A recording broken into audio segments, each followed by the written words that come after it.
Hey, I bet you weren't expecting an episode on a Tuesday since you just had one on Saturday, and I didn't screw up uploading the episodes. That is because today is my birthday, and I am determined to have one small thing that's funny while my country chooses between fascism and fascism light. Please enjoy this episode with Rif and Momo on Hamilton, an American musical, which is my birthday present that I am inflicting on all of you as well. I love you. Content warning. This episode contains mention of Lin Manuel Miranda's negative impact on the Hurricane Maria relief efforts, discussion of the United States 2020 election, discussions of bestiality, discussion of Homestuck 2, Vriska and Gamzee, mention of circumstances of dubious consent, discussion of American imperialism and slavery, and a gunshot sound at the end of the episode. Big thanks to Danny the Spoon Lord and Janiyah Riley, our Masters in Hussian Analysis recipients on Patreon. Thank you so much for supporting the show. Our intro theme song, Sunbanger, is by @_tittle on Instagram.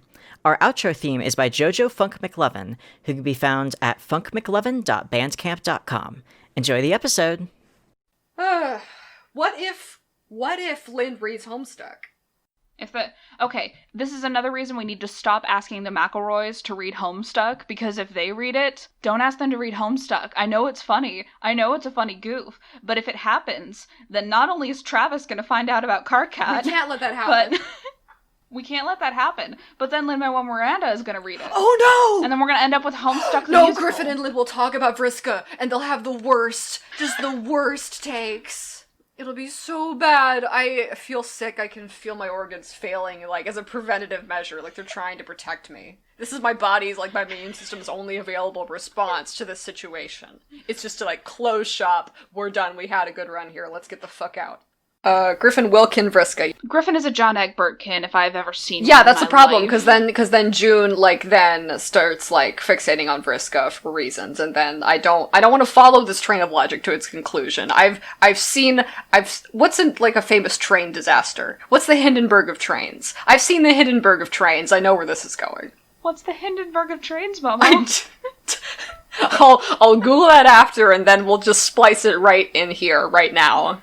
What if Justin ends up Dave Striderkin? He is already, actually. Unfortunately. He will No, stop it! So as our cold open for the new episode of My Brother and Me, we are class-specting ourselves. Okay. Will it My Brother and Me? I can't. We can't will it Homestuck Mabim Bam today. We have enough. Do you not think we have enough on our... Don't, please. Aaron Burr.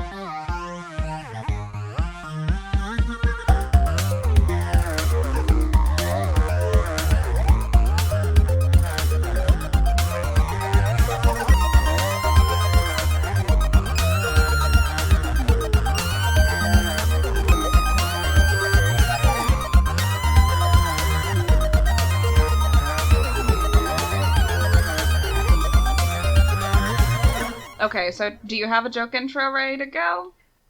I'm still eating a muffin, which I realize is really stupid. I'm still eating while we're doing this. I don't know. I'm Momo. I'm here of my own volition. All right, we can use that. All right, I'm gonna start with my thing, and then you could just say your thing. My actual introduction. All right. Hi, I'm the gun pointed not at the sky, but directly at your ribs. Do I have to have a better one that I'm here of my own volition? Oh, okay. Oh, I get it. I'm so sorry. Like a smart thing about Hamilton. You can say whatever. You can also just say I'm eating a muffin. I'm eating a muffin. And welcome to Will It Homestuck, a podcast where we put media in the Homestuck blender to see what comes out. I'm Rif, they, them, he, him, and you can find me at Antlered Council on Twitter or Skeletorific on Tumblr. I'm Momo, they, them. You can find me at Tumblr user Gamzee, not spelled how it sounds, on Twitter. Or you can check out Act 8 on MS Paint Fan Adventures. I do that as well. And this week, unbelievably, we are covering Hamilton, or as we have taken to calling it, America 2 Beyond Canon. America 2 Beyond Canon, because that's what it is. Would you like me to start with my explanation for this series of words? Yes, I would like you to explain how we got here. How did we get here? Well, how did any of us get here, right? That's the thing. Some of us were born. I crawled out of the earth. That's what you're calling it. That's what you're calling the pits. I understand. The process of my conception. All right. Because the thing about Hamilton is we can learn a lot about Homestuck through the lens of Hamilton and vice versa. Because these works, weirdly enough, have a lot in common. They're both deep products of Americana and fandom, and very strange phenomenon of, like, reading texts and how things happen. The key difference is, of course, that American history is not a text. It's a things that people did, actual people. But Homestuck is, purely fiction, so it's a little bit safer to kind of start there and kind of work your way in, and reflect on things. Because the interesting thing about Hamilton, it's this, I'm gonna call it a narrow view progressivism on the text, or the text that has been created when Lin Manuel Miranda read that biography about Alexander Hamilton. It's a narrow view progressivism of that, where the mythology of that text was appropriated to speak on topics of revolution and immigrants' rights and things like that. Lin Manuel Miranda wanted to kind of make this his own thing and kind of move it in a new direction. But there's some problems with that. And it's the same problems that we are tending to encounter in Homestuck 2, beyond canon, right? Because the canon of both of these are drenched in, like, the legacy of Americana and Americans' legacy of colonialism. And so we see ourselves having to be extremely negligent to certain patterns that occur, like, in both texts in order to do this, and the whole thing becomes extremely fucking Miku binder after not too long. I don't know if that was a good explanation, but it is what I just said to you. I think it is a good explanation, and I'm really looking forward to becoming Miku binder, entering English theory discourse in, 10 years. I want that just to be the shorthand. That should just be, the terminology. You should just be able to say Miku binder, and then, everyone's up to speed. If I ever actually get my doctorate, that's the first thing I'm doing, is putting that in the... Of course it is. God fucking damn it, of course it is. My academic career exists solely to punish you. Oh, good. Oh, good. All right. In practical terms, the reason this episode exists is I made a Hamilton class-specting joke, and I got some feedback, some notes. You did. Some of them being, this is very bad, and also here's another class-specting joke. And then we just kept joking about it, and it became real. It became real. Much like the current presidency. Oh my god, yeah. Hey, everybody listening on Election Day. I'm sorry. You are a month in the future from us. Hope it went well. How'd it go? You okay? How you feeling? Did you vote? Did you vote? This is your reminder to go vote. Alright, so before we get into our truly hexed work of class-specting the American Founding Fathers, do we want to get into the summary? Yes, please. I think people need to be reminded, what is Hamilton? How is Hamilton? Why is Hamilton? When? Oh my god, I don't even know what year. I'm the worst. Before 17... Okay. So I can say this now because it's not my PIN anymore, but for a long time, my PIN for my credit card was 1781 because of the song The Battle of Yorktown. Oh, yeah, that's another thing. I am not a neutral third party here. I have only recently reached a point where I can comfortably joke about Hamilton because I was in it. That's right, you were the theater kid who was presumably around a bunch of patriots. Aspiring theater kid around a bunch of patriots. Where I've been a degenerate lesbian for a very long time now. So I saw it come out, I listened to the songs. Very catchy. I admit. Tapped my foot a little bit. It happened. But I very quickly saw what was happening. So you will be my guide. You will be my Virgil through this Here's my thing. Hamilton came out before I was an English major, but internally I've been an English major for a long time. And you were born in the darkness, molded by it. And the one thing they teach you in the darkness is if a man says words fast enough and in an order that one could remark it's clever, you have to care. You have to care so deeply. And I did. I cared so much. Oh, no. You don't. This is important, alright? We're learning this about Lin Manuel Miranda. I want listeners to learn this about Hussie, okay? We're going to detangle the clever economy. We're gonna pop this bubble. Alright, so let's just blitz through this real quick. We are introduced to 19-year-old Alexander Hamilton, recent immigrant from the Caribbean into the then burgeoning American Revolution, hoping to make a name for himself through the military uprising. Upon his arrival, he meets Aaron Burr, the diplomatic graduate of Princeton, John Laurens, aspiring abolitionist, Lafayette, a marquis hoping to import some of the revolutionary spirit back home to France, and Hercules Mulligan, a tailor with some peculiar feelings towards his horse. Joined by his new supporting characters, Hamilton begins to make a name for himself, both on the battlefield and off. His chance comes in the form of George Washington, who makes him his right-hand man. None of that is important, though, as it's time to get rich and get laid. Hamilton sets his sights on the Schuyler sisters, ultimately marrying the smitten Eliza, even as Angelica pines from the background. Meanwhile, back at the Revolution, Hamilton's career is interrupted when he takes on a duel to defend Washington's honor against General Charles Lee, earning Washington's wrath and resulting in him being sent home to find out Eliza is pregnant with their first child. He is ultimately called back to participate in the Battle of Yorktown, resulting in a climactic victory that is not actually the climax of Act 1. We end Act 1 with the birth of Hamilton and Burr's children, Philip and Theodosia respectively, and a flash forward a few years to Hamilton's career as a lawyer in the aftermath of the war and ascent to the Secretary of the Treasury. Act 2, like Revelations, really kicks off with the arrival of the Antichrist. Thomas Jefferson returns from France to serve as the new Secretary of State, only to find himself horrified by the financial proposals of Hamilton. They duke it out in a cabinet meeting, styled as a rap battle, and it ends with Washington telling Hamilton it is incumbent on him to get the votes he needs. As a result, Hamilton stays home from his family vacation and meets Maria Reynolds, a woman who he begins having an affair with, even after her husband James begins financially extorting him for hush money, because Hamilton is a jackass. George Washington steps down at the end of his second term, transitioning America into the Adams administration. Hamilton has a famously contentious relationship with Adams, resulting in an even harder struggle to get his proposals through. He finally gets a compromise through by offering up the location of the capital and trade, prompting Burr to reflect on the power of being in, quote, the room where it happens, and kickstarting his interest in his own political career. Things finally come to a head when Jefferson, Madison, and Burr confront Hamilton about some irregularities in his financials, accidentally revealing his affair with Maria Reynolds. They're sworn to silence, but because Hamilton has never heard of just taking the win and shutting the fuck up, he publicizes the entire sordid details in the infamous Reynolds pamphlet.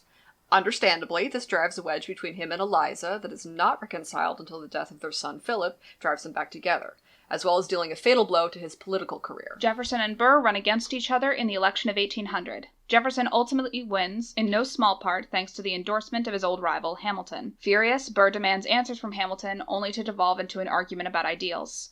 Burr challenges Hamilton to a duel. Hamilton aims at the sky, while Burr does not, striking him between the ribs. Hamilton dies of his injuries. The musical closes on Eliza, assuring us that through her efforts, we will continue to have to hear about this man. Fuck. These men are so stupid. When we say not all men, we don't mean Hamilton. I don't say that. No, I don't say it. I don't say not all men. Well, here we are, so okay. Let's start at the beginning.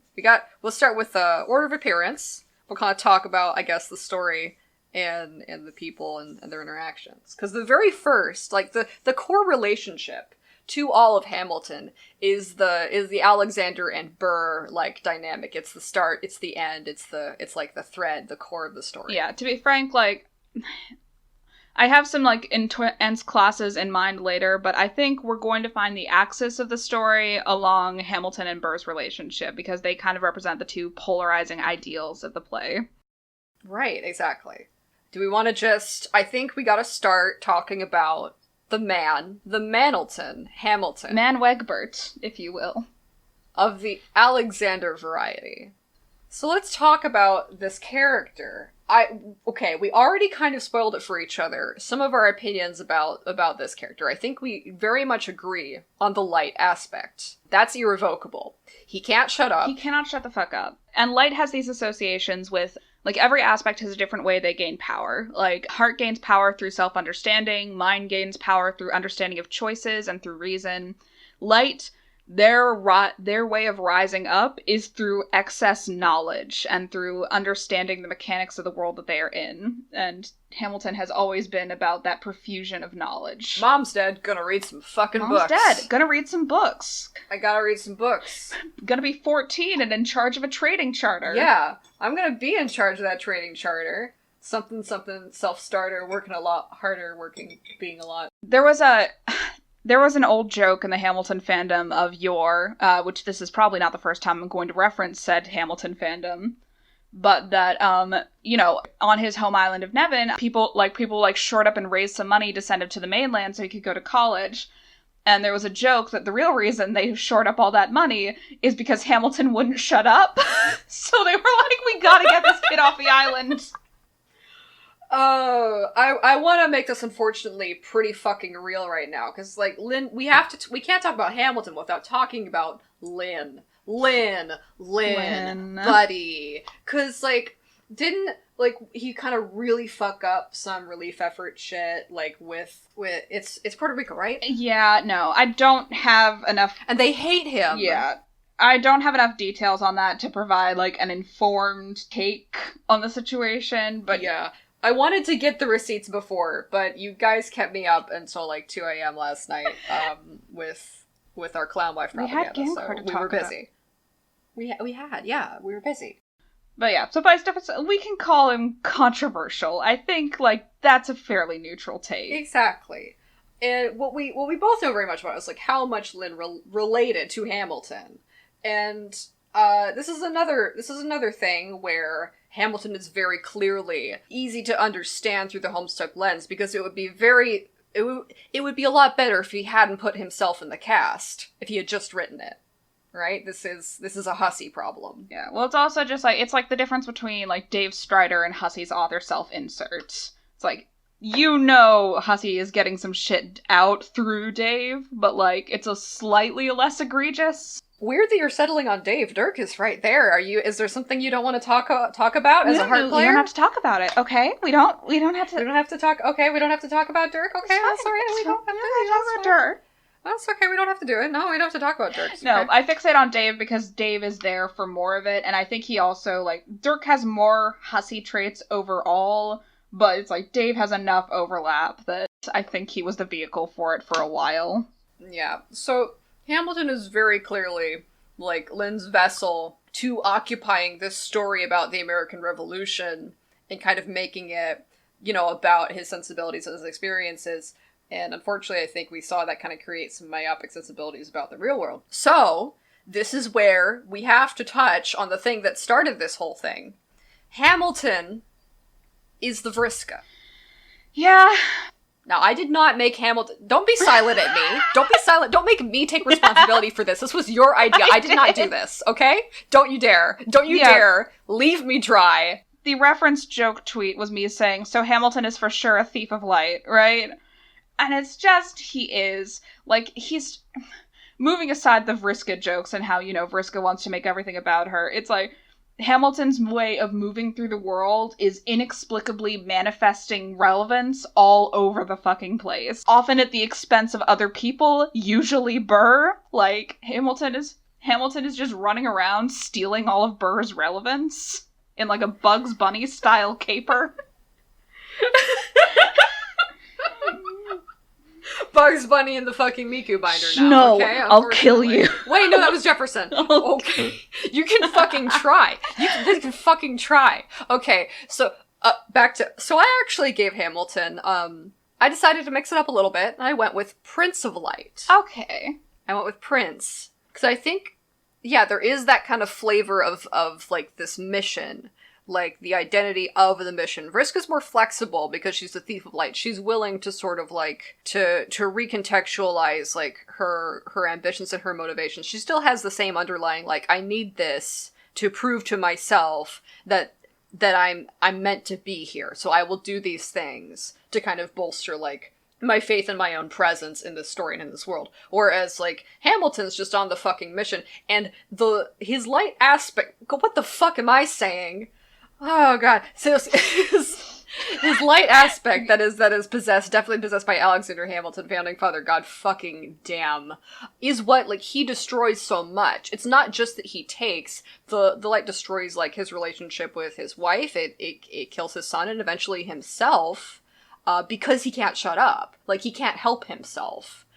Much in a sort of, perhaps another relevant prince might reflect on that. I don't know. We don't need to talk about it, though. Yeah, no, I can see it. Like, okay, so I'm reflecting back on Hamilton's relationship with George Washington, in which George Washington is like, please let me give you relevance. Please let me make you important. And Hamilton is like, no, you don't understand. I have to get it in this really specific way, and it involves me dying. Like, he is really dead set on dying on the battlefield. And that is very, That's some prince he's shit. Dirkska. That's some Dirkska. No! God. No! God. No! I don't want to hear those words next to each other! Oh, you're right, though! Okay. Yeah, it's destructive. Like, it's so destructive. Well, and he is eventually destroyed by his own desire for relevancy. It's like he cannot stop himself from shoving himself back in the narrative. Alright, leaving that horrific possibility behind, do we want to move on to Burr? Alright, so this is another thing stemming from our mutual Twitter jokes of Vriska Hamilton. But so the aspect we have assigned to Burr is minds. And the savvy in our audience are already making connections. Don't jump ahead. Stop. The tears will start later. Stop that. I see you there. Hey, you. Don't do that. The tears will start later. There's time.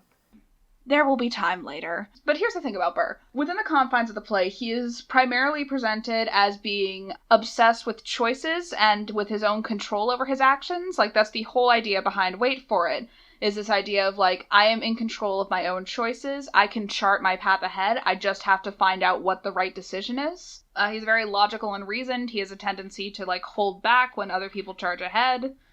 And it's all just very mind, culminating in a destructive impulse for justice.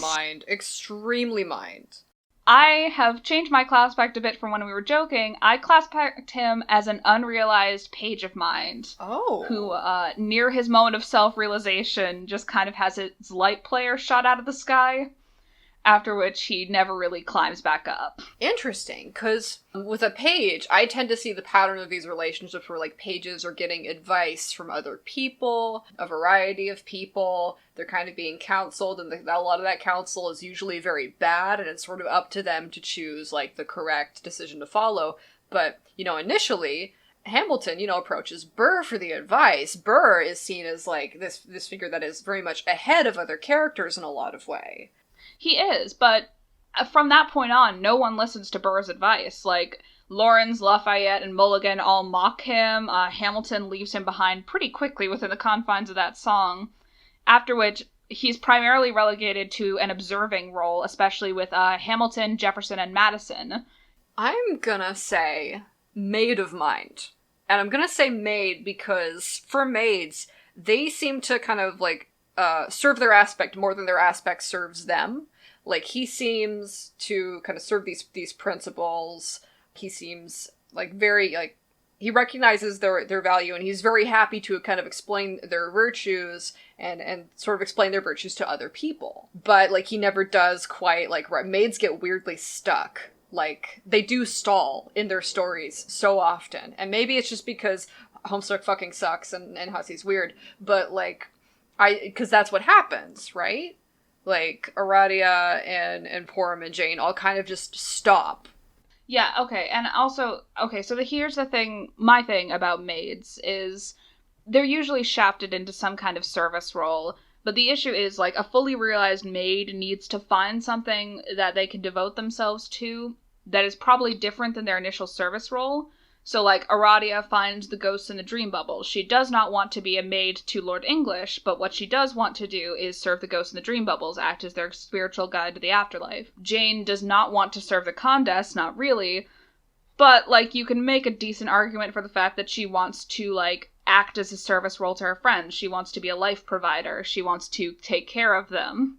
And so, yeah, I think you could argue for Burr as, like, a maid who never realizes what he believes in, and so does not figure out what he is supposed to be it's serving. important to say, in the context of the story, Aaron Burr is a failure of the example, like, of his class. Like, we're supposed to say that Burr is the villain of the story, so to speak. Like, we show his perspective, but he's supposed to be like, the damn fool that shot him. Meanwhile, I'm clapping, like, go for it, dude.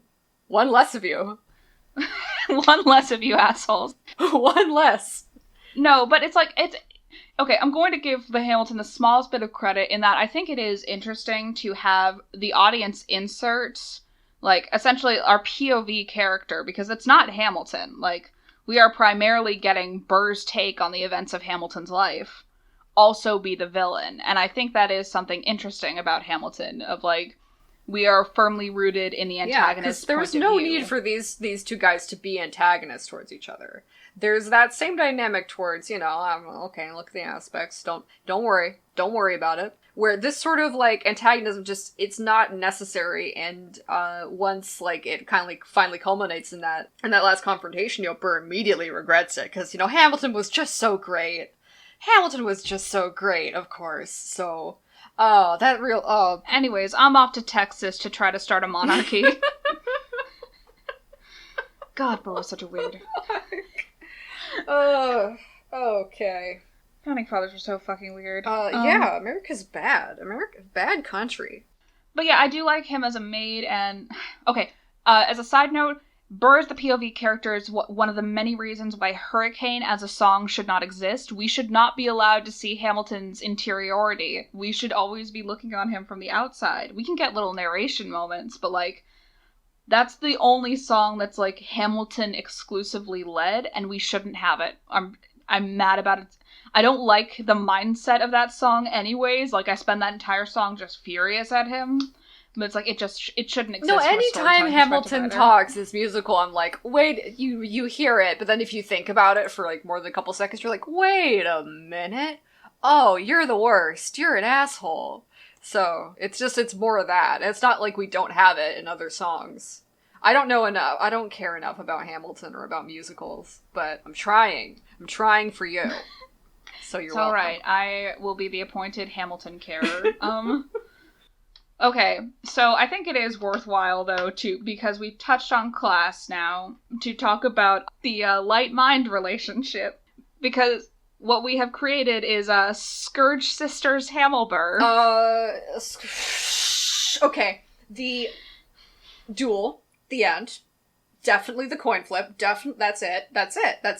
Okay, yeah, okay. Do we have to do more? I think we can probably talk about how, like... Okay, so I want to make a decent argument that light mind is the axis on which this story is taking place, which is interesting because they're both very intellectual aspects. They're both aspects associated with intelligence, with, like, verbosity, with a lot of, like, knowledge.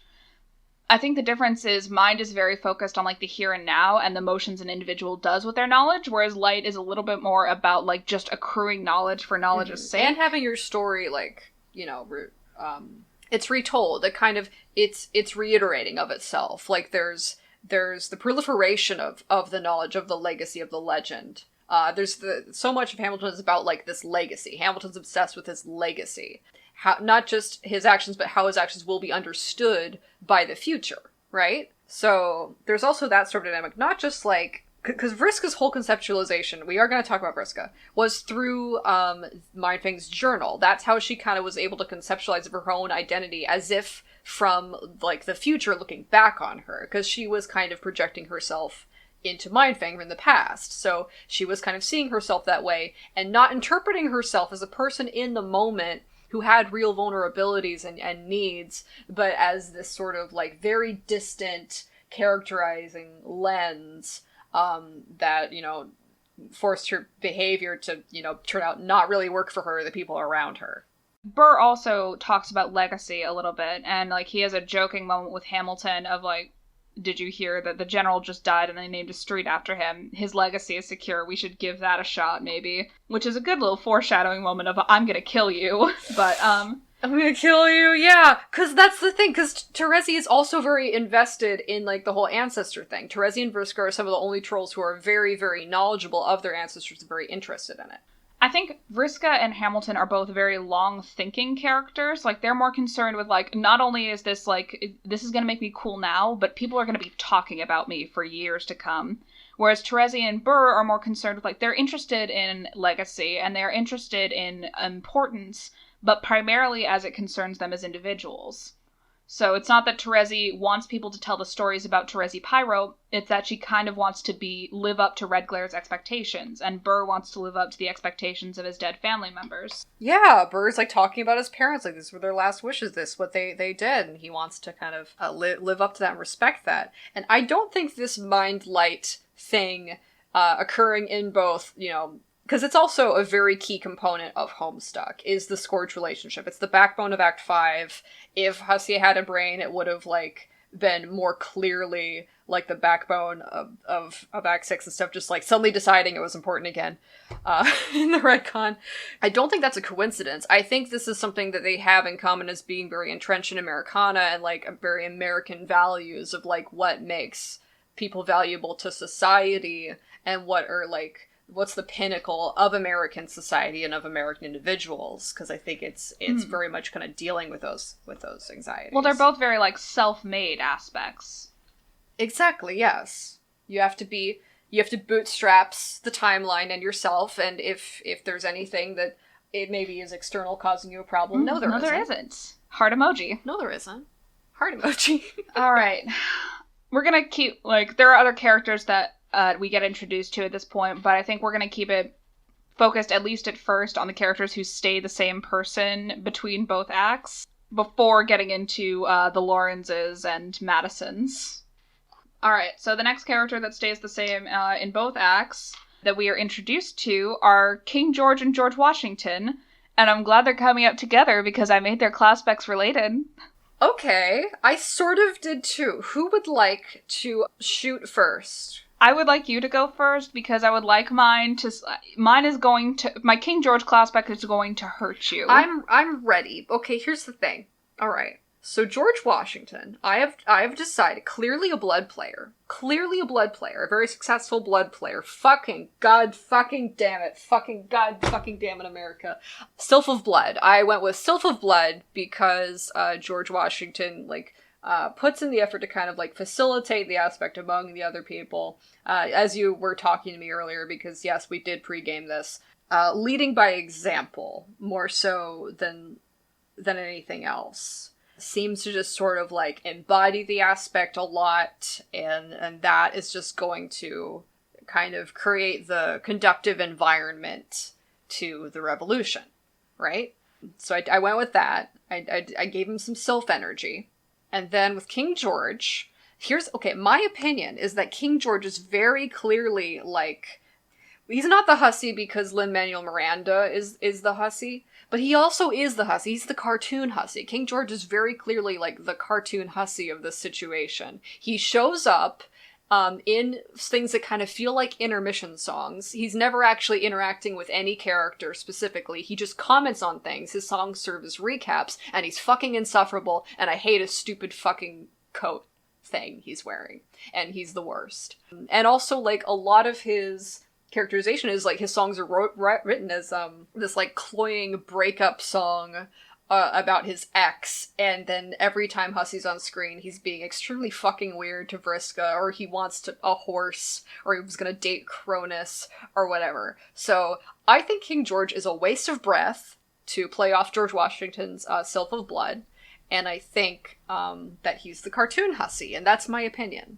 Okay. Interesting. Okay, so we'll start with George Washington.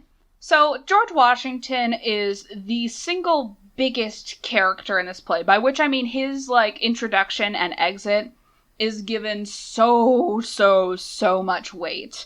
It's like he is 10 feet tall, weighs a fucking ton. Yeah, no, he he is a giant of a man who, like, his... Saves the children, but not the British children. If Jefferson is the Antichrist, then George Washington is, and I finished that sentence there, Okay, yeah, no, that's all right. You can keep going. Okay, so his existence is heralded by a very interesting line of the moment you've been waiting for, which I drew as a parallel to a Homestuck concept of he is already here.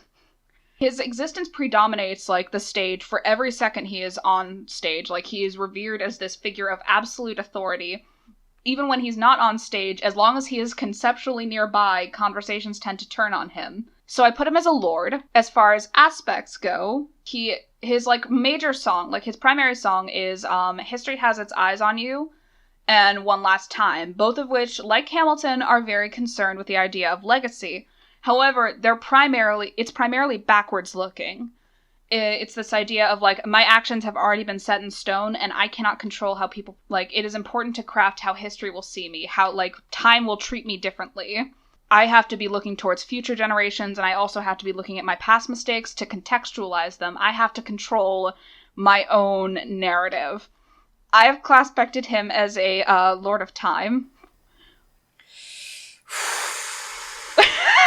Which ties into my King George classified. Oh, no, okay. King George is a character with I'm with you so far. Yeah, with a very minimal amount of, I'm gonna say screen time. It's stage time, technically, but it's screen time. His words have some sort of weird impact on the story, where it's like, even though they are not directly overheard by many characters, they often serve as, like, the antagonistic, inspiring force that propels the narrative forward.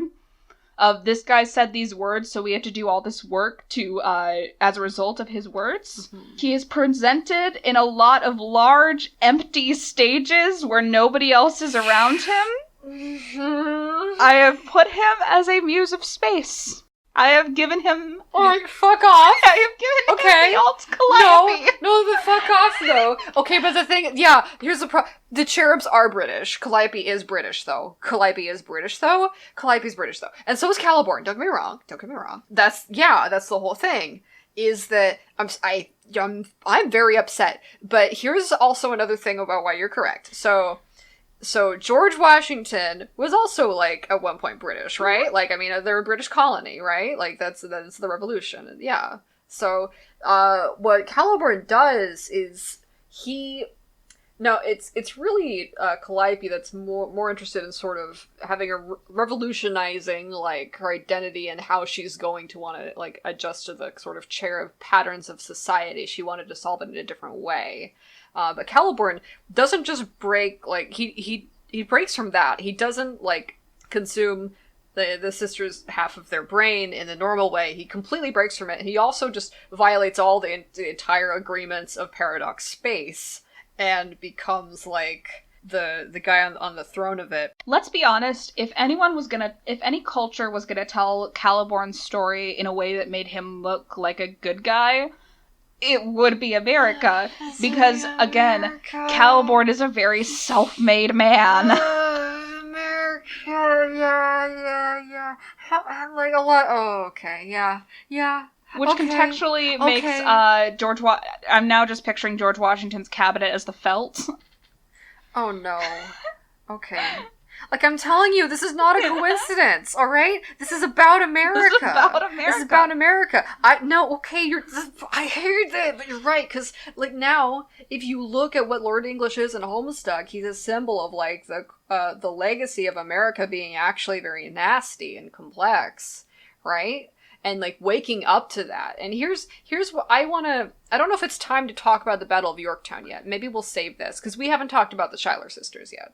So maybe we'll come back to this. This is a fun little foreshadowing moment for me. Yeah, we can do that. So, we're only doing 2 Schuyler sisters because my apologies to the 2016 Hamilton fandom, but if Lin Manuel Miranda cannot be bothered to write Peggy a personality, I'm not going to do the work for him. Get fucked, dude. Get fucked.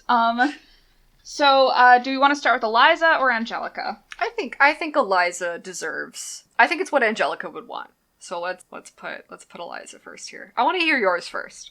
Okay, I'm a little less certain on Eliza's aspect, honestly. She was tricky for me because the issue is all women in Hamilton are written by their relationship to... They're the same. Oh my god. They're the same, and they're all Aaron Sorkin women. So, but I did put her as a sylph. The thing is, like, Eliza is all about restoration. Like, she tries to bring healing to Hamilton, but primarily what she does is restores Hamilton's legacy after he does his level best to shoot it in the foot. Oh, good. Thanks, Eliza. Sylph of Light gives us a double situation and also gives her the Urania, and we've got too many circuits right now, but... There's a lot. It's not okay. They'll start fighting, they're like beta fish. You can't do that. It's just irresponsible circuit husbandry. Okay, so what was yours for Eliza?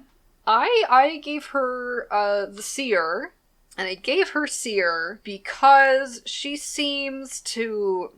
There's a lot that she does, like, in the situations where Hamilton is doing... I know, it is very restorative, but I think it's because she can kind of sense, like, the impact it's going to have, before it happens. And it's interesting because this may just be that this is a very time aspect story, but she also, like, discusses this idea of, like, legacy, and a lot of her songs are about time. Like, could you take some time off? Could you come here? Because I understand what's going to happen if you don't. I understand the value of this, and I'm trying to explain to you the value of this. And at the end, she's explaining to us, the audience, like, the value of time and of history, time that she had. And she was able to use that because she was, like, she had the understanding of it. So I kind of gave her seer just because she uses her understanding of time, not just for her own betterment, but, like, to help other people as well. She helps, the orphans get more time. This is still more, like, self stuff, but I think it's, like, there is still, like, the good sensibility that she has about things. Mm-hmm. So I try to give her a seer of time position. Okay, I like that, and... Man, okay, we keep doing Hamilton Vriska comments, but Vriska brushing off a seer's insight is a... Yes. Yeah, I like that. And also, weirdly enough, there is, like, a hint, like, there's an implied relationship of trust between Eliza and Washington, if only because it is Eliza writing to Washington that gets him to send Hamilton home. And I don't know, I think a shared aspect kind of helps explain that for me a little bit. Like, they implicitly trust each other's insights because they are working with the same principles. There we go. Poor Eliza, by the way. The character. I don't know anything about the person. This is a goddamn problem with this whole thing. Wouldn't let bastard orphans into the orphanage. Oh. Alright, that's not good. Angelica. I projected a little too hard onto you in my youth. Oops. Don't do oopsies. That. Okay, so I'm revising my class back for her a little bit because I initially had her as a maid, but I do think that's a little bit more fitting for Bert. Tell me how you feel about Angelica as a witch of blood, because the primary role that Angelica serves in this play is to serve as, like, the manipulation of relationships in a very, like, positive Jade Harley kind of way. Oh. I will set up this relationship, like, I am aware that my relationship with Hamilton cannot work for any variety of reasons, so I'm going to arrange these relationships in such a way that it benefits the most people, while just casually ignoring the fact that I am being left out of the happiness. And later on, when this song was cut, and you may not be familiar with it, but they had a whole song dedicated to Angelica's reaction to finding out about the Reynolds pamphlet called Congratulations. I did. Someone included that in the re-listen that I did. Oh yeah. No. I remain furious it was cut out because kept Hurricane, but not this. And I really hate Hurricane so fucking badly. But it's within that, she also continues to manipulate Hamilton and Eliza's relationship, saying that you need to give my sister a better life. Like, you are not getting out of this. I am gonna make your relationship better because fuck you. And yeah, no, I think it's a very, like, Jade Harley, I can do it myself, and I'm gonna make everybody happy. Whoopsie, forgot about me kind of energy. I accidentally had two mages, but I realize now Witch of Heart it just works. It just works. It just works. Yeah, I think we're actually in perfect agreement on this one. I don't have to add much. Oof. I was gonna go mage originally, because there is that same sort of, and I wanted, like, maybe the sisters are like a seer and a mage, because that's kind of cute. Okay, you know what? I do like that better. Because, like, mages, like, where they suffer is from blind spots. And Angelica is very certain she has everything figured out. But it is a little bit, you did set up your sister with a man who you were pretty sure was going to cheat on you. Oops. Oops. And as a witch, like, where's the animal familiar? Where is the... I was gonna make an argument for Peggy as the familiar. But no! I can't do that to her. Why have you done this? Why? Well, Peggy's just dead in Act 2, and they're okay. Dead? Okay. Does she? She died? Oh no, she died of disease in the intermission. They didn't even mention that. They don't even say anything. Okay. So there's like a little like line in I think it's called "Take a Break," where like she runs up to her and she's like, "By the way, my sister's dead." No, we don't even get that. What we get is like a repeat of like the Angelica Eliza. And then there's just a pause. Oh. And then Hamilton comes in with the Schuyler sisters. It's comedy. It's just, I laugh every time. There's a little awkward pause.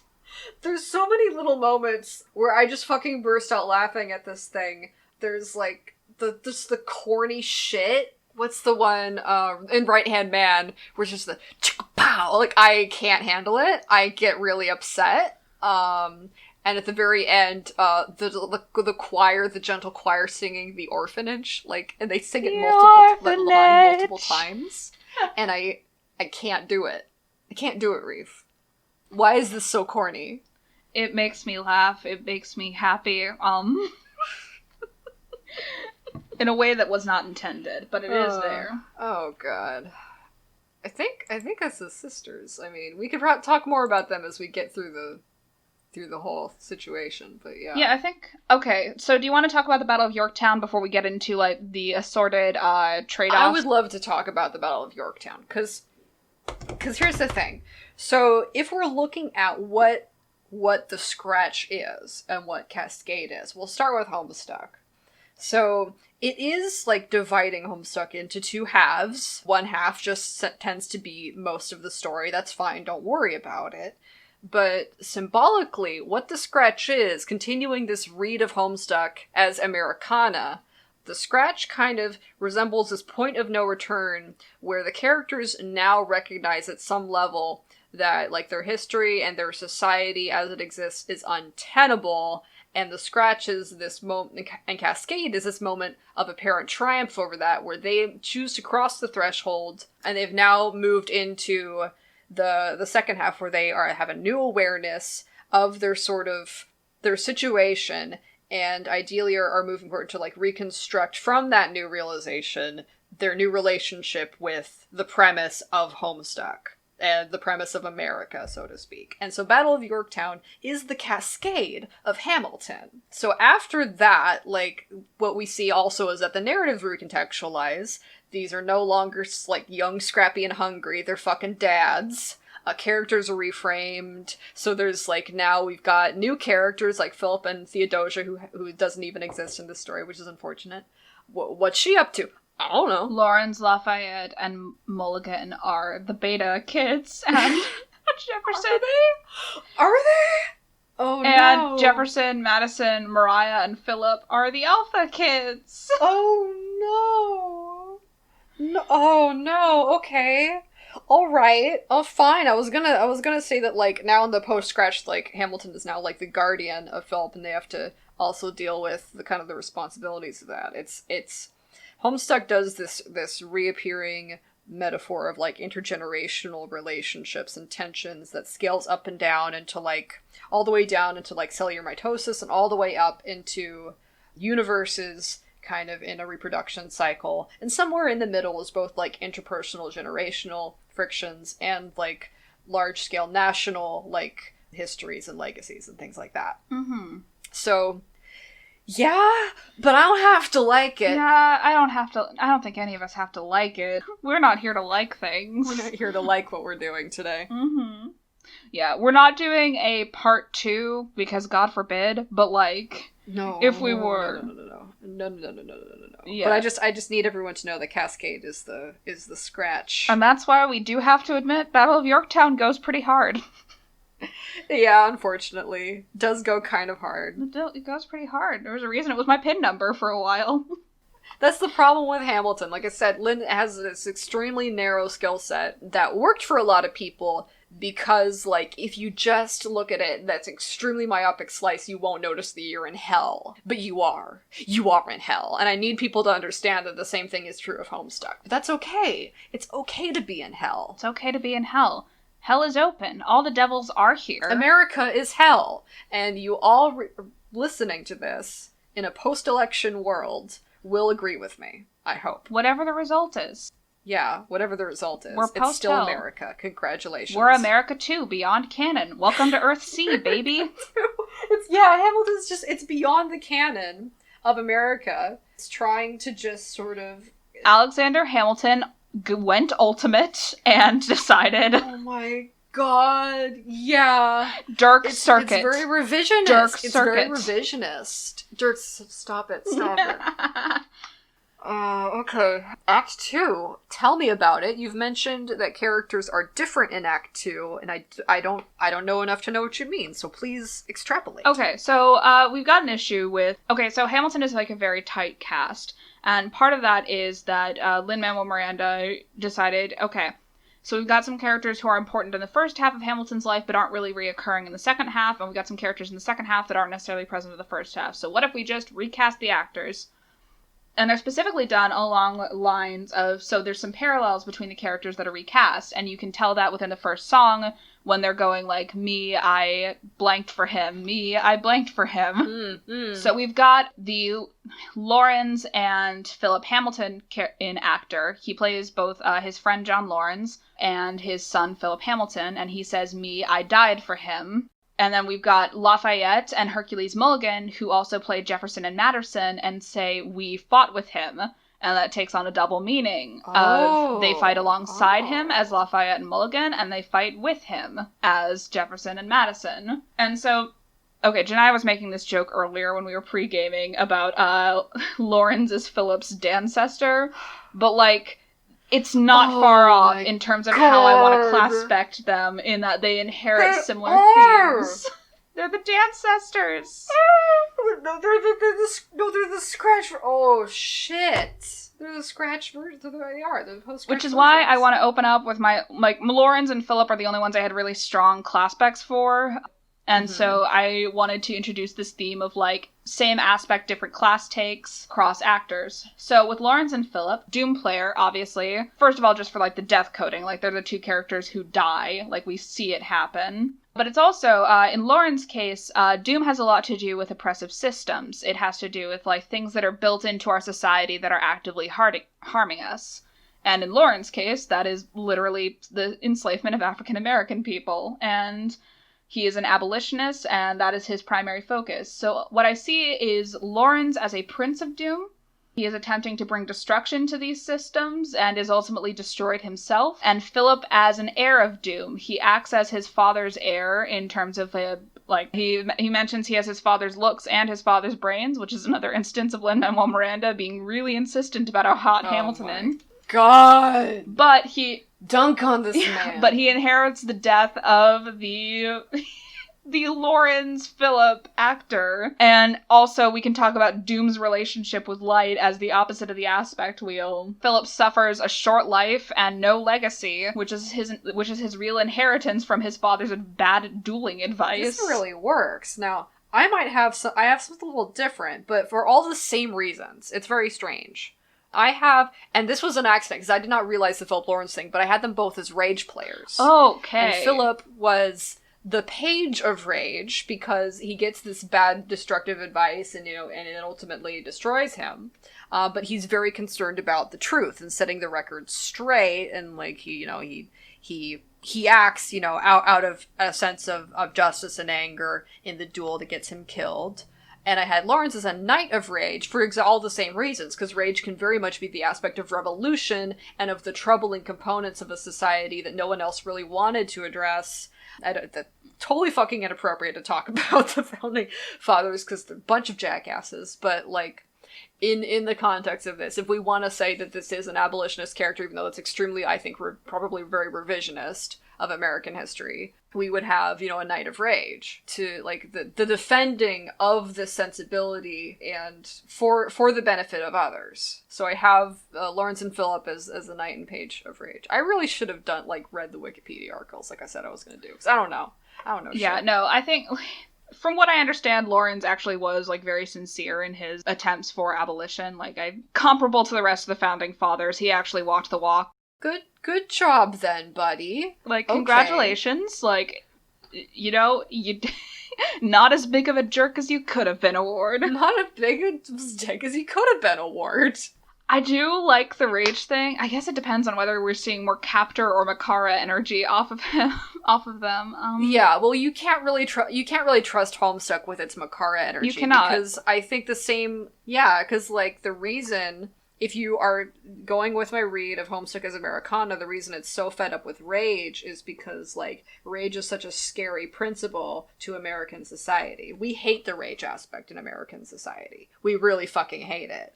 I don't. I love it. I like to cause problems on purpose. I like when people are upset about America because it's bad. But that's me, like being a rage advocate, because that's my aspect. This is your brand. And this is my brand. I've got to stand the brand. Stand the brand. We are content creators. You will consume what we... I'm a brand stander.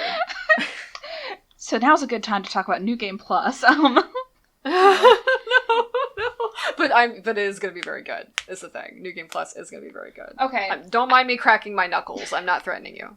You're a little bit. Listeners. I'm a little threatening. You're a little bit. Okay. I can see rage. Here's my thing, is like, the thing about rage players is the story they're in never really appreciates the critiques they have to bring against their society, because they are also necessarily critiques they bring against the narrative. I don't know. Lawrence's narrative is inherently very sympathetic to him because, like, Lin Manuel Miranda is a 21st century writer who also does not like the institution of slavery. Not as big a dick as he could have been. Pause for applause. Round of applause for Lin. Does not support slavery. And so I understand, like, I think if this were the actual founding fathers in a situation in which we would ever class back to the actual founding fathers, I would agree with you as a rage player. However, as it stands, with the narrative being as sympathetic to him as it is, I think Doom hits for me a little bit more. I'll buy that. I think that does make sense. You are right. Unfortunately, rage players can't get respect. They can't, which is why, my Mariah... Gamers of society. Yeah, which is why my Mariah Reynolds class fact is going to be interesting. Okay, alright, we'll get there. Don't worry. Okay. Oh my god, okay, we'll get there. Okay. Alright. Let's go next with the Lafayette-Jefferson connection. Oh, okay. Okay, so this one's tricky. I don't have a class spec for Jefferson because I don't like him. I don't like him either. But I did have Lafayette as a Knight of Breath, because Lafayette is really concerned with, like... So he's Sonic. You Sonic. Made him Sonic. He's kind of... I mean, he literally has done the fastest rap in Broadway history, which... Yeah, no. It's not a high bar to cross, but, like, thank you, David Diggs. But no, he plays a lot of, like, the traditional knightly roles. Like, he's got a lot of, like, classical hero coding for the little screen time that he does get. He's just very French, and I think that should be considered a knight trait. And primarily what he services is freedom, but also... We're gonna canonize French Karkat, everybody. French Karkat is real, and he is among you today, in your home. Look behind you. It's French Karkat. I just shuddered. But you could also do something with, like, the literal wind of, like, primarily Lafayette's contribution is the ships from France, and, like, it's a minor subplot, but they are kind of viewed as this expectant thing of, like, one day the ships will get here and that'll be help to us. So you could do something with, like, the literal wind being serviced it's being serviced by Lafayette and serving Lafayette. Yeah. Okay. I can get into this. And then Jefferson, I want to give him a destructive class just because I think he's such a dickhead. Well, yeah. Prince of Breath, maybe, but we're dealing with a lot of princes, so I'm a little bit hesitant on that one. Okay. Let me help you out here. So, what I had, and I think I'm going to revise it, my very first ones, without kind of the deep appreciation of Hamilton the fucking musical that you are installing here into my brain, and I will never forgive you, is Thief of Hope for Lafayette. Oh my god. And Bard of Doom for Jefferson. Okay. I picked up on some Bard vibes. Okay. I really did. So, but here's the thing. If we can consolidate, we can give them, because they're, like, pre and post scratch, we can give them the same aspect. We could maybe give them both hope, or both breath, or both, I like not hope. doom, because... I like hope, because hope is very, like, scientific. Jefferson Cronus. We did it. We unlocked Homestuck. We did it. It's done. It's done. It's over. Don't worry, everyone. You're safe now. You're safe. We did it. We fixed Homestuck. Okay. I like it. Could I interest you in Rogue of Hope, Lafayette? Yes, absolutely. Oh, absolutely. Just because, like, that is a huge thing for him. Like, he wants to bring hope back to France. Like, he wants to go inspire some rebellions in France. And it's very tragic, because he absolutely fails. Mm-hmm. Well, and gets imprisoned. Yeah, he doesn't get the stuff that he was promised, because, America's like, oh, that's nice, it's really nice, but, we've got some issues over here, right now. There's a moment where Jefferson looks directly at Hamilton and says, "Did you forget Lafayette?" The fact that they're played by the same actor does make that very funny to me. It's like, bro, I'm right here. I'm satisfied. We don't have to kill each other with pistols, yet. There's still time. Okay, so we've got two more. We've got Hercules Mulligan and Madison, who are, like, connected, and we've got Peggy and Mariah. Which one do we want to do first? Oh. I want to save Peggy and Mariah for last, because we had to make a decision before we started this, and I feel like we're gonna need to do the countdown and say it both at the same time, because I'm getting, like, nervous energy about what it is, I think, with Mariah. So let's start with, I've been waiting to talk about him all day, Hercules Mulligan, because you have a particular take on Hercules that I have the benefit of knowing beforehand, and I'm ready to die. I would like you to tell the audience what you've done to me. I think he's Hussie. I just think he's Hussie. Horses. Crucial. Cannot overlook. Implied fucking of horses. Here's the thing. 4 sets of corsets. Is there one on each leg? Is there one on each leg? What is going on here, alright? Is that it? Is that what I'm... Because, it's like, okay, women wear a lot of corsets, or maybe there's 4 women, or maybe there's just one on each leg. Like, if a horse wore corsets, would it be like this, or like this? Please picture the meme with, like, the dog in the pants. 4 sets of corsets. No, Momo, you can't put this into the world. I'm gonna die. And I'm the one making You did this. No, you did this. You invited me here. So... Okay. But secondly, Hercules Mulligan pulls out some, like, Deus Ex Machina shit of, like, we need some information from the Brits, who gave it to us? And then Hercules Mulligan just bursts out of the back of the room to hype up his own minimal accomplishment, which to me is the same as, like, Andrew Hussie throwing that ruler out into Homestuck to be like, this will be my only contribution, I swear. Okay, so he's the Hussie. This, as much fun as I'm not having with this, I need to tell you that a special thing happens when Mulligan and Madison are Zahaks. Okay? No, you're right. I am. You are. I was thinking about. You're right. No, I just need to know which one is the heir and which one is the whatever the fuck Horace was. I can't care about Horace. I find him repulsive. Horace is a page. Page? Really? Yeah. I don't think that works for either of them. Maybe. Horace, yeah. It doesn't. Wicked does not, but I think we can... I do like Void for them, just because they are just such an absence of present. Like, Hercules gets his moment, and then, like, evaporates. Yeah, and he's spying on the British government, taking something documents information and smuggling it, so... That's some Void content. Yeah. How do we feel about him as a thief of Void? Yeah, let's do it. We don't have a thief yet, because we princed... We won't let Hamilton. We Dirk-circuited, so... Thief of Void, Hercules Mulligan. I like it, because he does... That does help that big moment where he's like, ha, look at me, I did this one thing, goodbye.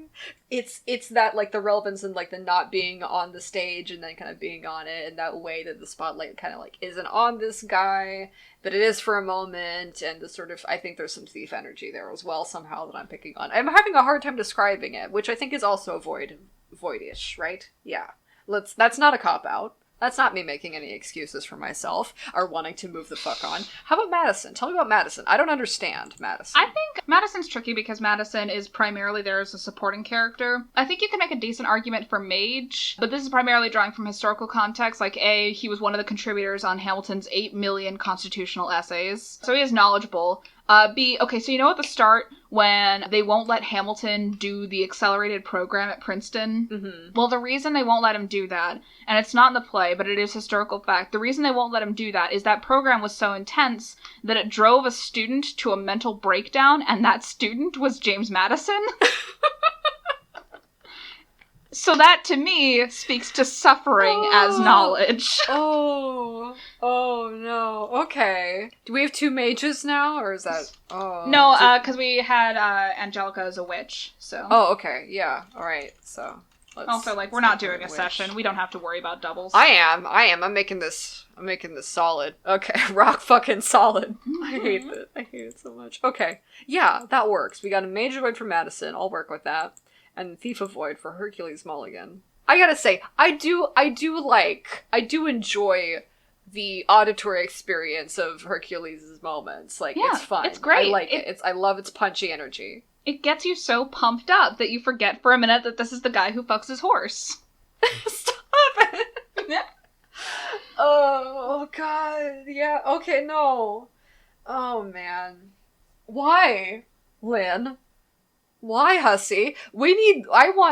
Okay, you know how I mentioned the beta fish with the circuits? I feel like we could possibly orchestrate a similar situation with Lin Manuel Miranda and Hussie if we played our cards right. I think if, like, they existed in the same space, they would not die, but we would.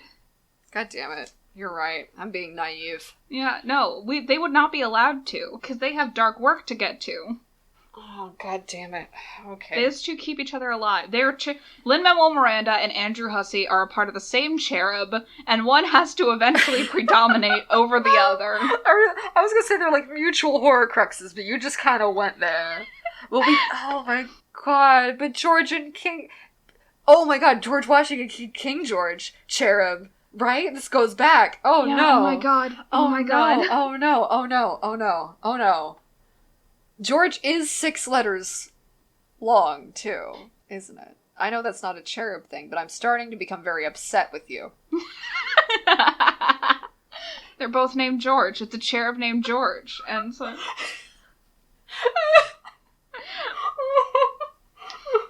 we get fan art of this, I'm killing you. I have no other option. I have to right the wrong. Well, now you have to draw the fan art, is the thing about it. No, please. Please. You're going to in Act 8, you're going to canonize my fan Cherub named George. Oh no. Oh no. And Caliborn is like, this is my other best Cherub friend, George. This is my best Cherub. Yeah, George was real the whole time. Like, they just had a friend named George that they would talk to who's also from Universe C. And Calliope's like, yes, of course, George. Rock's like, fucking George? What? Calliope, who's George? Calliope, who's George? Who's George? Who's George, Calliope? Calliope? George, Calliope. She's not answering, she's just smiling. Calliope, the thing about this is, who's George? Who's George? Okay. Okay. Oh my God. Peggy and Mariah. Okay. I know you said you didn't want to do anything for Peggy. But I think we can figure it out. I think we're figuring something out. I have an idea because it's relevant to the Scratch and to Cascade. And it's all going to tie together into a beautiful, horrible thing. Do you want to perhaps count down and then we both say out loud who we think Mariah is? Because I'm getting a vibe here that maybe we think Mariah is the same person. Okay. We'll find out. Okay. We'll try. Okay. Okay. 3, 2, 1. Gamzee. She's the Gamzee. Yeah. Yes! Yes!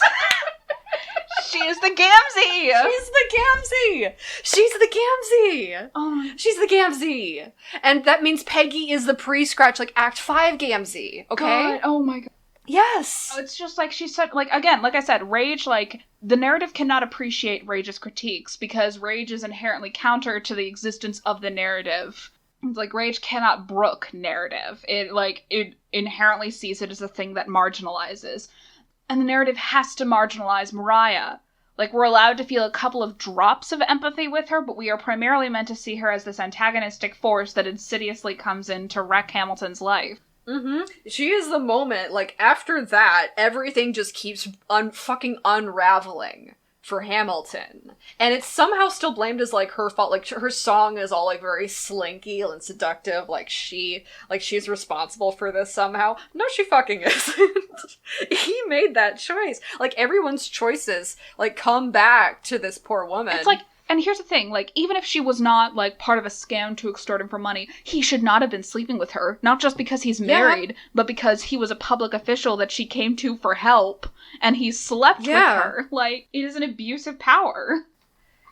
And she's just there for, like, that, and we never see her again. Like, we don't talk about her, we don't talk about what happens to her, like, after that. We don't know, we don't care. The stories are like, hey, calls her a whore, leaves. Well, there's also, like... She's the Ophelia of this whole goddamn thing, and Gamzee's also, yes. Okay, so 2 things. 1, James Reynolds is Doc Scratch in all of this, in that he is allowed to share a little bit of the blame, but, like, ultimately the narrative still comes around too, but why didn't Mariah just kind of girl boss her way out of it? I don't know. Why didn't you just not become an object, like, in the imaginations of these evil, like, malintentioned dudes? Why didn't you just not? And B, okay, so this is where I'm bringing in a little bit more historical context, because here's the thing about the Reynolds pamphlets, is it was released at this politically tempestuous time in Hamilton's career, and it was seen by many as this desperate move to bail out. And there are more than a few historians who theorize that there never, like, really was a Mariah Reynolds in his life. And he made the entire thing, because people have read Mariah's letters, and, like, they're horribly, like, misspelled, they're weird grammar, but at the same time, she has, like, a very clearly proficient vocabulary. And it does read a lot like a smart man trying to write himself like a idiotic, like, poor woman. Oh, no. Oh, because that's exactly like Hussie trying to write. He is the created antagonist. You had to jam-pack it. If, like, we write Peggy as, like, pre-Act 5 Gamzee of, like, just kind of like a goofy little nothing character just kind of vibing out, and maybe you could make something of it, but you don't have to, into the crux of why everything is terrible. Mm-hmm. Peggy Murderstuck into Mariah. Peggy Murderstuck into Mariah. Yes. Okay, yeah. Let's let Lawrence and Philip be the Doom, and then Peggy and Mariah can be the Rage players. Do we have classes for them now? Have we made ourselves want to help Peggy? We have made ourselves want to help Peggy. Okay, so what classes do we have left? Because you've been keeping the notes. The good thing about, like, we've decided it's a scratched session, so... Oh yeah, we can double up, but I am curious what we have. Yeah, we can double up a little bit. So we have a prince maid, a knight page, a rogue thief, a seer, a witch. We do have a bard. We don't have the sylph anymore if Eliza's the seer. Mm-hmm. So we could have that, and we don't have... I don't know, I think I'm missing something. We don't have an heir. Okay.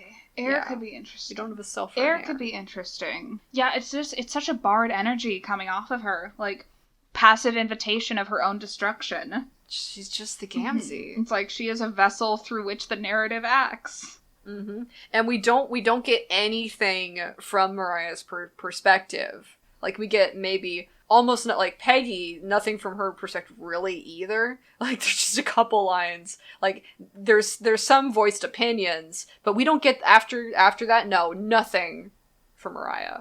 Oh it's my god. Like Peggy is literally destroyed by an offstage illness that apparently nobody gives a shit about. And no one gives a shit. They don't even mention, like, it's just the Schuyler sisters. Oh, don't worry about it. Don't worry about it. There's 2 now. Don't worry about it. Because, this is another situation, to be clear, where it's the same actor. Yeah, Peggy and Mariah are played this.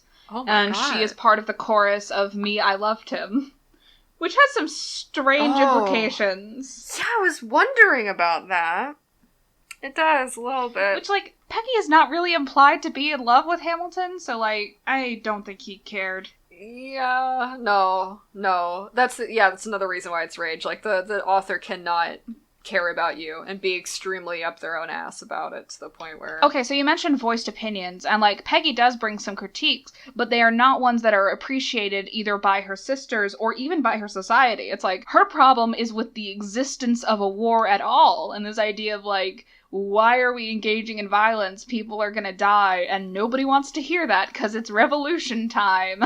Oh, yeah, because, like, that could be sort of some self-of-rage activity if you're gonna be the kind of self that's like, no, let's not, instead of the self that's like, yeah, let's do it. Like, you either healing rage or you're healing rage, right? Healing rage or healing through rage, yeah. See, this is a bad for me, though, because I'm a self-of-rage, so now I'm no, Peggy. we've gone from Peggy has no personality to Peggy and Momo are the same person, actually. No! I have no choice but to stand Peggy now. And so do you, because I said that Peggy has some Leon energy. I have to adopt her as one of my cat girls.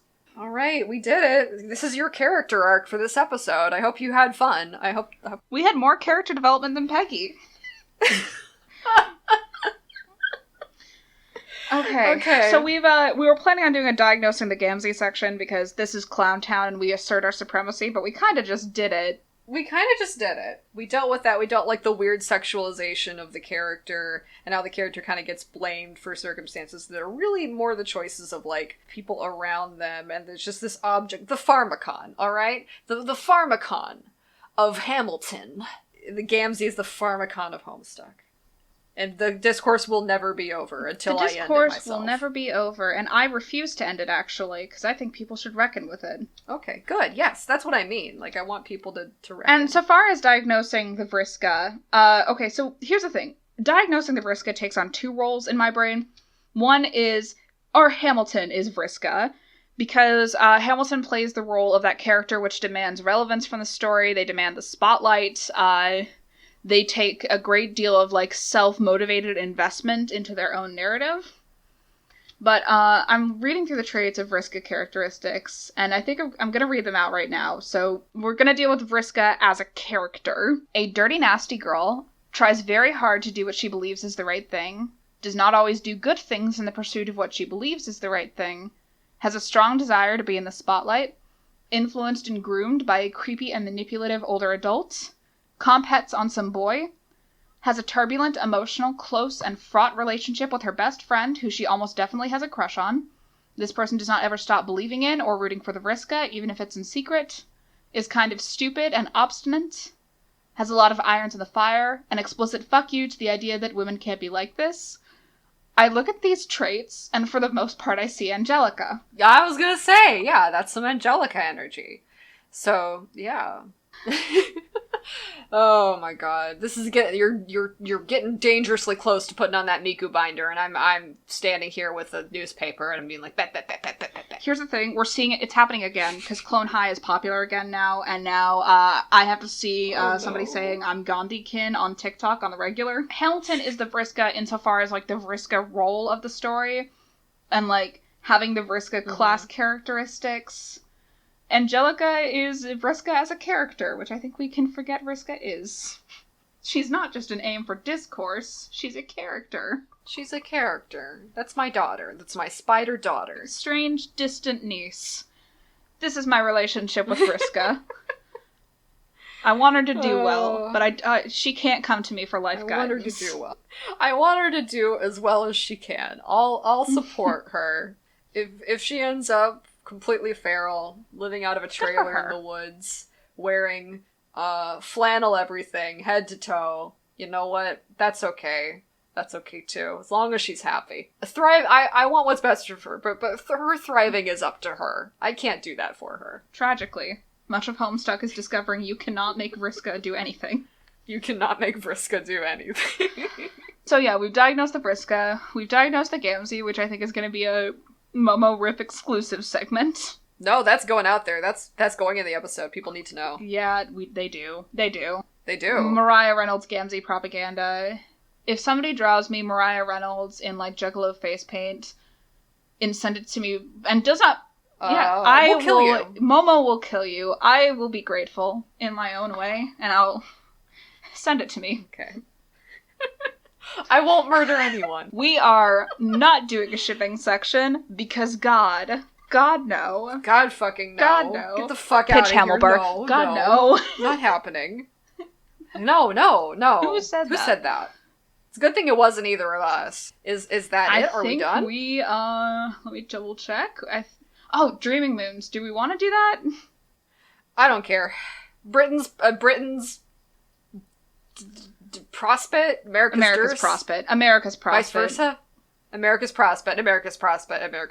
And with that, everybody, thank you for listening. Hope the election happened? I don't know. Probably. I hope it happens We'll safely. See. Yeah, if America's still there, then your work is unfinished. You still have much work to do, my child. Okay. All right. I'm satisfied. We don't have to duel. I will never be satisfied. Shut up. All right. Hang on. How do we... Please let this end. Close out this motherfucker. Wait, yeah, okay. 10 paces. Because I think this is how we have to do it. Because like the duels are the recurring theme throughout the story. They're always there. The duel is like this thread that keeps coming up. There's multiple duels. We reiterate the leitmotifs and the themes. What's that about? What's that about, and how is that going to help us end this episode? Okay, so hear me out about this. We're going to count to 10. Okay, perfect. Are we counting up to 10? But okay. Last sign off. I've been Rif, and I've been Momo, and will continue to be Momo, assuming this duel goes well. Good night, everyone. All right. 1, 2, 3, 4, 5, 6, 7, 8, 9, 10. Pow! Yanks his pistol at the sky, wait! I strike him right between his ribs.